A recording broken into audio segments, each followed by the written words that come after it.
3 రాష్ట్రాల్లో కుండపోత, కర్ణాటకలో 5, తమిళనాడులో 3 మృతి, బెంగళూరులో రోడ్లన్నీ కూడా జలమయం, కేరళలోని పలు జిల్లాలను భారీ వర్షాలు. 4-5 రోజుల్లో కేరళకు నైరుతి, జూన్ 1 కన్నా ముందే రానున్న ఋతుపవనాలు. అడ్డగోలుగా వానలు పడతా ఉన్నాయి. కర్ణాటకలో 5, తమిళనాడులో 3 చనిపోయారట. 3 రాష్ట్రాల్లో కుండపోత.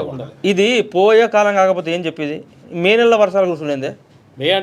మే నెల వాస్తవానికి ఇది పోయే కాలం కాకపోతే ఇప్పుడు చెడగొట్టు వానలు అంటారు చూడు. చెడగొట్టు వానలు కూడా కాదు, వానలు కొట్టి మనుషులను చంపేంత వానలు పడతాయి. ఇవి చెడగొట్టు వాన ఒకరోజు కొట్టి వెళ్ళిపోతుంది. ఒకరోజు జనరల్ ఏంటంటే 1 గంట 2 గంటలో కురుస్తుంది, వెళ్ళిపోతూ ఉంటుంది, ఏదో జరిగిన నష్టమే వెళ్ళిపోతూ ఉంటుంది. మనుషులను చంపేంత వానలు పడుతున్నాయంటే ఇది ఏం వినాశనానికి ఇదంతా వస్తుంది. అయితే సేమ్ ఇప్పుడు ఈ చెడగొట్టు వానలు అంటారు కదా, ఐపీఎల్లో కూడా చెడగొట్టు గెలుపులు అవుతున్నాయి. అటు ఏది ఆ క్వాలిఫైయర్ కు పోయేటట్టు చెడగొట్టి వాళ్ళ ఇంటికి వాళ్ళకుపోయేటట్టు. హైదరాబాద్ వాళ్ళు మొన్న వాళ్ళు ఓడగొట్టిరు, నిన్న వాళ్ళు ఓడగొట్టిరు.